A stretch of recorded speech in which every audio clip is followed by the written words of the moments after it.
আসসালামু আলাইকুম প্রিয় দর্শকবৃন্দ। আজকের ভিডিওতে আমরা আলোচনা করব এমন 5টি বিশেষ আমল নিয়ে যেগুলি আমাদের বিপদ এবং বালা মুসিবত থেকে বাঁচাতে সাহায্য করে।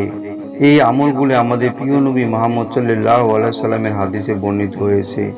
আসুন জেনে নেই সেই মহামূল্যবান আমলগুলো। আমল নাম্বার 1, আয়াতুল কুরসি পাঠ করা। বিপদ এবং শয়তানের ধোঁকা থেকে বাঁচার জন্য আয়াতুল কুরসি পাঠের গুরুত্ব অনেক বেশি। হাদিসে এসেছে, যে ব্যক্তি প্রতি ফরজ নামাজের পর আয়াতুল কুরসি পড়ে তার জন্য জান্নাতের দরজা খোলা থাকে। আমল নাম্বার 2, সকাল বিকাল সূরা ফালাক ও সূরা নাস পাঠ করা। হাদিস থেকে জানা যায়, সকাল ও সন্ধ্যায় সূরা ফালাক এবং সূরা নাস 3 বার করে পড়লে আল্লাহ আমাদের বিপদ এবং অশুভ শক্তি থেকে রক্ষা করেন।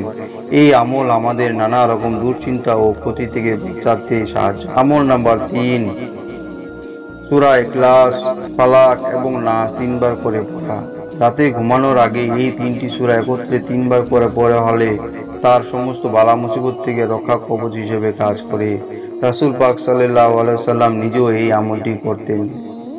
আমল নাম্বার 4, লা হাওলা ওয়ালা কুওয়াতা ইল্লা বিল্লাহ বারবার পড়া। রাসূল পাক সাল্লাল্লাহু আলাইহি ওয়াসাল্লাম বলেছেন, লা হাওলা ওয়ালা কুওয়াতা ইল্লা বিল্লাহ পড়া হলো জান্নাতের একটি ধনভাণ্ডার। এটি বিপদের সময় অন্তত কার্যকর একটি দোয়া, যা আমাদের আল্লাহর উপর নির্ভরশীল করতে সাহায্য করে। আমল নাম্বার 5, দোয়া ইউনুস পাঠ করা।